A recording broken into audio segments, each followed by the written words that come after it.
Christmas morning, 1980.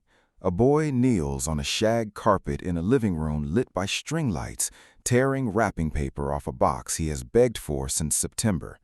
Inside, a wood-grain console, two joysticks, a cartridge with a picture of a spaceship on the front. He doesn't know what a semiconductor is. He doesn't know what a home computer even means yet. He just knows that in a few minutes, for the first time in his life, a television set is going to do something other than show him a world someone else made. It's going to let him make one. He plugs it in. He turns the dial, and on the screen, two white paddles appear, and a small white square, and the square starts to move. That boy is not important to this story. There were millions like him, in millions of living rooms all across America that same morning, doing that same thing. What matters is what he felt, the particular electricity of a machine responding to his hand in real time for the first time. That feeling didn't exist before 1972. Atari invented it. And by the time this story ends, Atari will have taken that feeling, packaged it, sold it, oversold it, betrayed it, and finally, literally, buried it in the New Mexico desert under a slab of concrete like a body no one wanted found. This is the story of how a company that gave America its first taste of an interactive future destroyed the very trust it created, and how decades later the desert gave up its secret. Nolan Bushnell was 29 years old and had exactly one real qualification for the empire he was about to build. He hated being told what to do. He'd grown up in Utah, worked summers running games at an amusement park, and studied electrical engineering with the specific monomaniacal focus of someone who'd already decided that the rest of his life would not involve punching a clock for somebody else. In 1971, working for a company called Nutting Associates, he built a coin-operated arcade game called Computer Space, an ambitious, complicated space combat simulator that confused nearly everyone who tried to play it.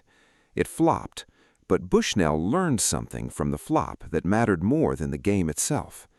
People wanted to play. They just needed something simple enough to understand in the 10 seconds before they lost a quarter. So, in 1972, with 50 borrowed dollars and a folding table as a company headquarters, Bushnell founded Atari, a name lifted from the board game Go, meaning roughly, "You're about to be captured."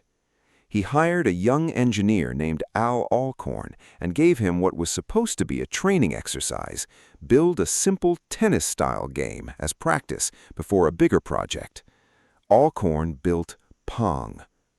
2 paddles, 1 ball, a single dotted line down the middle of the screen, no instructions beyond 4 words printed on the cabinet: avoid missing ball for high score.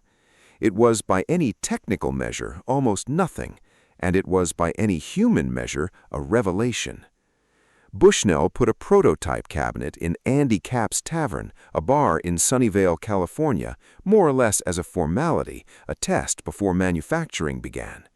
A week later, the bar owner called, furious. The machine was broken. Bushnell sent someone to fix it. The technician opened the coin box and found it jammed, not broken, but completely stuffed with quarters, so full that the mechanism had physically seized. People had been lining up to lose money to a machine that gave them nothing back except the feeling of trying again. That was the entire business model, discovered by accident, in a bar, in the matter of days. And Bushnell, to his enormous credit, understood immediately what he was looking at. This wasn't a novelty. This was a new appetite, one that had always existed in the human animal and had simply never had a machine sophisticated enough to feed it. Atari didn't invent the desire to play. It invented the first vending machine for it. Arcades were profitable, but arcades had a ceiling. You could only put so many machines in so many bars and pizza parlors. The real opportunity, Bushnell understood, was inside the house. Every American living room already had the screen. All Atari needed to do was find a way to put the game behind the glass instead of in front of it. In 1977, Atari released the Video Computer System, later renamed the Atari 2600, a home console built around a radical premise. Instead of a machine that could only ever play the one game hardwired into it, this one would accept interchangeable cartridges. Buy the console once, buy the games forever. It was, in retrospect, the single most important business model decision in the history of interactive entertainment, because every console since, every generation, every competitor, every platform war for the next 5 decades inherited that same basic architecture: hardware once, software indefinitely. Atari didn't just make a product, it made a template. The consoles sold modestly at first. Then, in 1980, Atari licensed a cartridge version of a certain arcade phenomenon called Space Invaders, and the 2600 didn't just sell, it detonated.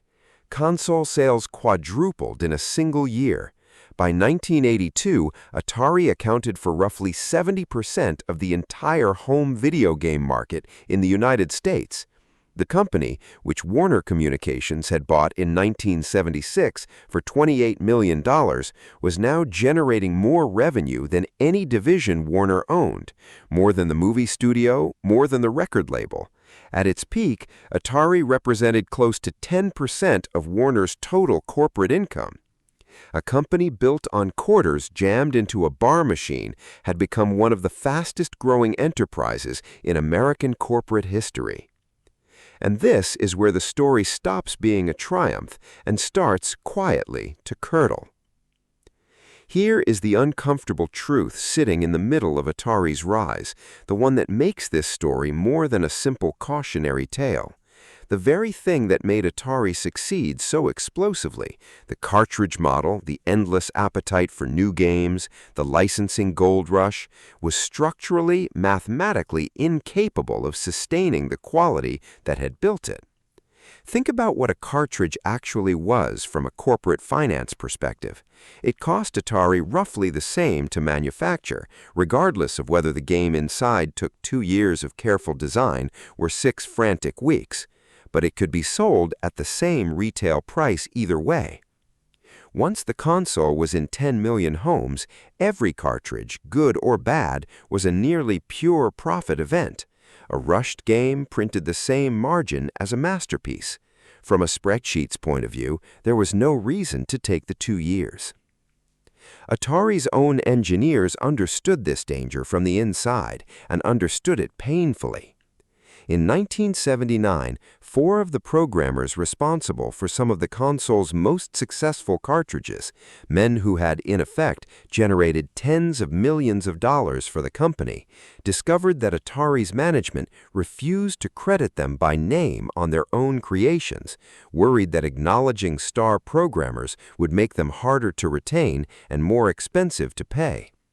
When they asked for royalties and recognition proportional to what their games had earned, management refused, so they left and founded a company called Activision, the first ever third-party game publisher, an entire new category of the industry born directly out of Atari's refusal to share credit or reward with the people actually making its products worth buying. This is the paradox at Atari's core, and it's worth sitting with for a moment because it isn't really a story about greed in the cartoonish sense. It's a story about an incentive structure that rewarded volume over craft so completely that even a company full of genuinely brilliant engineers found itself, year after year, quietly optimizing for the wrong thing. Nobody at Atari woke up and decided to betray its customers. The betrayal was built into the business model from the very beginning, waiting for the moment the market gave it room to run. That moment arrived in the summer of 1982. Steven Spielberg's E.T. the Extraterrestrial was, by June of 1982, the most successful and beloved film in America, a story about a lonely boy and a stranded creature that had reduced audiences across the country, adults included, to tears in darkened theaters. Warner's leadership looked at Atari, looked at E.T., and saw an irresistible opportunity. License the film, rush a cartridge into stores in time for Christmas, and let the emotional goodwill of the summer's biggest movie sell hundreds of thousands of consoles under the tree. Atari paid a reported $20 to $25 million for the license, an enormous sum for the era, and then it handed the entire design and programming of the game to a single engineer, Howard Scott Warshaw, and gave him a deadline that still sounds, 4 decades later, like a joke: 5 weeks. Warshaw had previously built 2 of the console's most respected titles, and he worked with real dedication under an impossible constraint. But 5 weeks, later stretched to closer to 6, was not a production schedule. It was a countdown to failure, dressed up as an opportunity. The game that emerged was, by nearly universal agreement, close to unplayable. The player controlled E.T. as he wandered a maze of pits, repeatedly falling into holes that were difficult to distinguish from the ordinary ground around them, over and over, with no clear indication of how to escape. Children who had cried at the movie sat in front of their television sets in December 1982, guiding a beloved character into invisible pits again and again, until the emotional afterglow of the theater curdled into something closer to a small private betrayal. Atari had manufactured an estimated 4 to 5 million cartridges based on wildly optimistic projections of a console market that, unbeknownst to executives at the time, had already begun to buckle under its own weight. Somewhere between 1 and 3 million of them sold. The rest sat in warehouses, unmovable, a physical monument to the gap between what the spreadsheet had promised and what the players had actually wanted. E.T. wasn't the only symptom.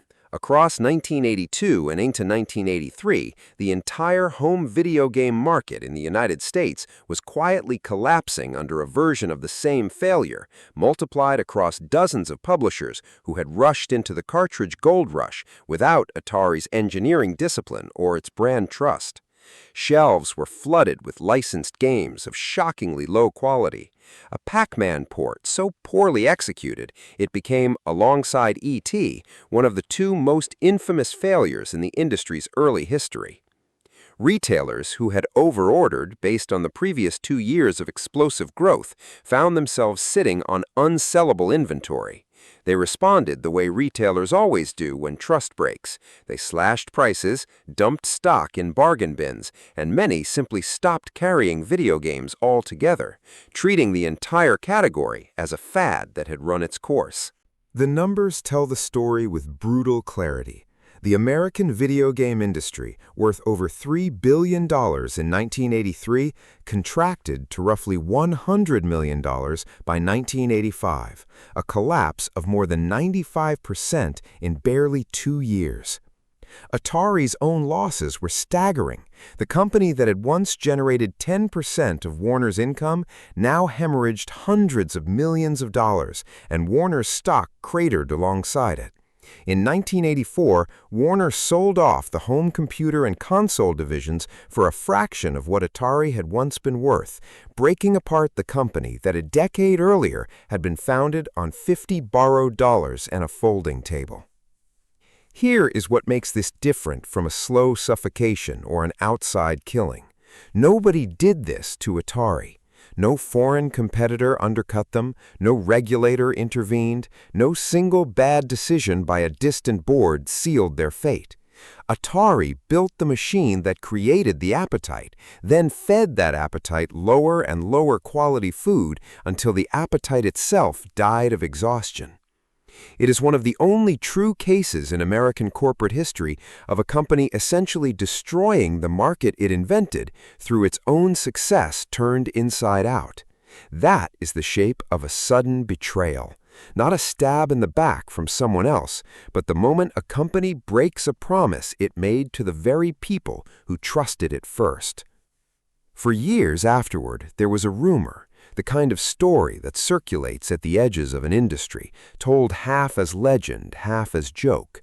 Atari, unable to sell its mountain of unwanted ET cartridges and other surplus stock, had allegedly trucked millions of units out to a landfill in Alamogordo, New Mexico, crushed them, and buried them under concrete in the desert. For 30 years, nobody could confirm it. It sat exactly where corporate failures usually end up, unverified, half-mythologized, easier to laugh about than to actually excavate. Then, in April of 2014, a documentary film crew got permission to dig. Bulldozers broke through the caked New Mexico soil, and beneath it, exactly where the rumors said they would be, were the cartridges. Thousands of them, crushed, corroded, unmistakably real, hauled up into the desert sunlight after 30 decades underground. ET boxes, Pac-Man cartridges, consoles, the physical residue of a broken promise, entombed and then, unexpectedly, resurrected in front of cameras, as if the ground itself had finally decided to testify. It remains one of the strangest artifacts in American business history, an actual, literal grave dug for a product because the company that made it could no longer face what it had done to people's trust in broad daylight. Most corporate failures leave behind lawsuits, memos, quarterly reports. Atari left behind a landfill that had to be excavated on camera 32 years later so that people could finally believe what they'd always suspected. Go back to that living room Christmas morning, 1980. The boy is still there, kneeling on the shag carpet, the paddle moving the white square across the screen for the very first time.